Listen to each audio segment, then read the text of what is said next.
Susunod is yung mga modules. Ang modules is para siyang, meron siyang mga functions. Meron siyang mga functions na pwede mong tawagin na merong nire-return. O kaya meron kang gustong baguhin sa input mo or meron kang gustong malaman sa input mo. So, gagamitin natin yung mga function niya.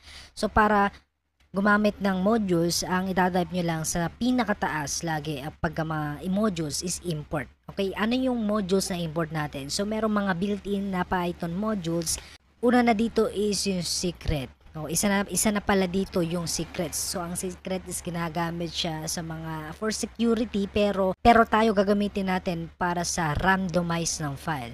Okay? So, ganyan lang mag-import then para makuha natin yung mga function niya, so tatype lang natin secrets, okay, dot. So kung makikita nyo, meron siyang pagpipilian ng mga functions.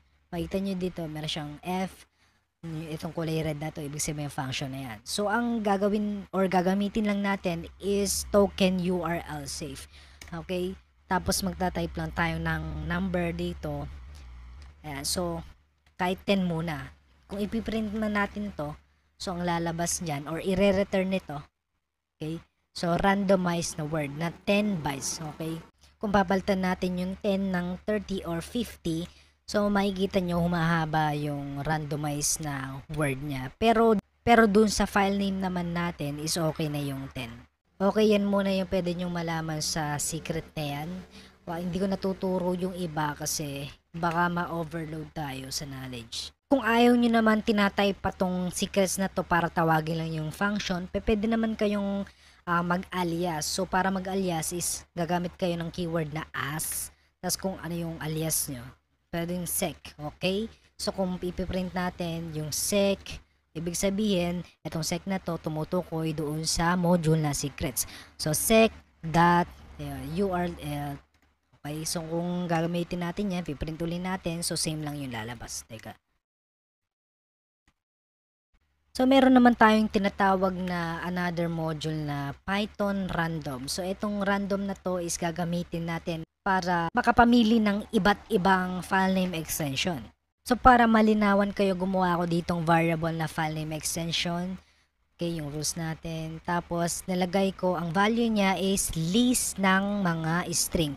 So, kung makikita nyo, exe, pdf, docs, png, jpg. So, ngayon, paano natin gagamitin tong modules na to, itong random. So, meron ako ditong random file extension na to. Tapos, yung isa-set ko na value is, okay, tatawagin natin yung random, then choice. Okay? So, ang choice niya is isa siyang function. Okay? Yung choice isa siyang function. Tapos, ang ilalagay natin sa loob is list ng any data type. Okay? So, dahil dito, list of, ano siya, string. So, ilalagay natin siya dito, file name extension. So, ang mamimili siya dyan ng isa lang. Okay? Itong random.choice na function na to, mamimili siya ng isang value doon sa file name extension na list natin, which is ito. So, ilalagay niya yung napili niyang isa doon sa random files extension at kung ipiprint man natin tong random extension na to, ayan, random file extension, okay, run, shift F10. So, kung makikita nyo dito is nakapamili siya ng PDF. So, kung gusto nyong makapamili or makita yung pinagsama-samang tinuro ko, okay, so gagamit tayo ng for loop. So, ayan, gagamit tayo ng for loop. So, ang range na 10, so ibig sabihin from 0 to 9 yan, ilalagay niya dito. Okay? Kaso hindi rin natin ito gagamitin eh. So, ang gagawin lang natin is val. Okay? Kung di nyo gagamitin yung variable, din namang val or index. Ngayon, ilalagay natin tong dalawang code na to dito sa loob ng for loop na to. Kaya kung iraran natin, so kung makikita nyo, pumili siya or niloop niya, inulit-ulit niya makasampo yung pagpili ng file extension dito at nilagay niya dito sa loob ng random file extension at print niya. Okay, so makasampung beses at kung makikita nyo pa isa-isa, meron na tayong random na file extension. Okay, ngayon naman paano tayo makakapag-create ng file? Ayan na. So gagamit tayo ng keyword na with open, okay, as file. Okay, as kahit anong variable dito. Okay, tapos i-pass natin para di siya mag-error.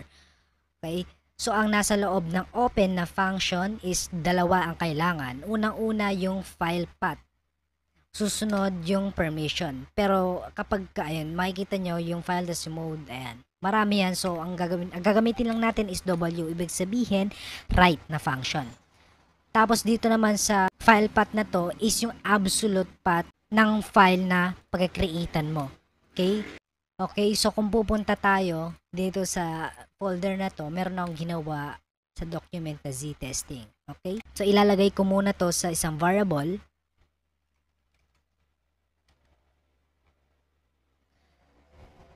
Tapos kapag mag-implement kayo or maglalagay kayo ng directories, gagamit kayo ng raw string. Kung kanina meron tayong f string, which is ganyan, ngayon naman meron tayong raw string.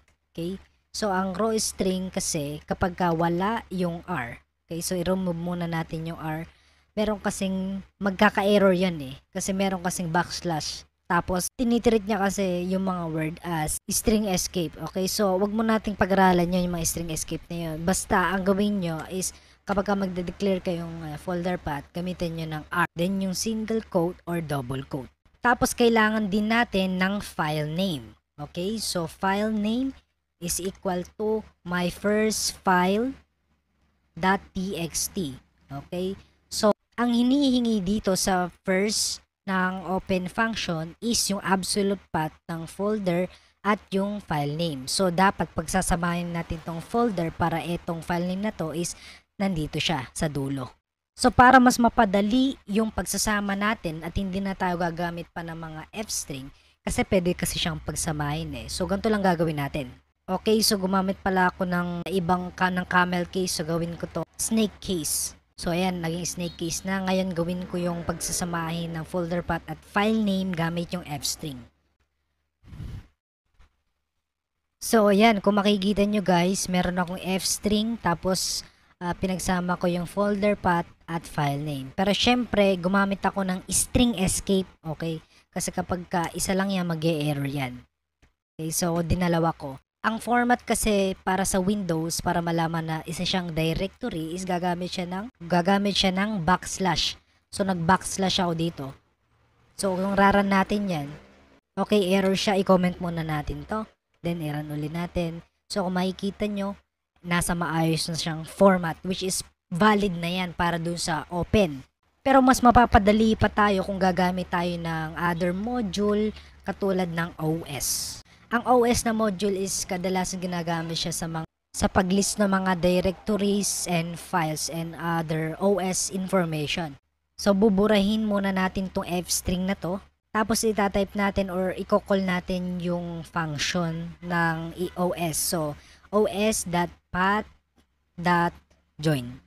Okay, so kung makikita nyo, tinawag natin yung OS, then yung file name, tapos yung join, yun yung function inside the path na file. Okay, so ang nilalagay dito is yung pagsasamahin natin, which is the folder path, then comma, then yung file name. Kaya kung i-print natin yung file path, which is yung pinagsamang folder path and file name, ang kalalabasan niya is the same lang. So instead na mag-f-string pa tayo, which is manual, pwede na naman tayong gumamit ng OS na module.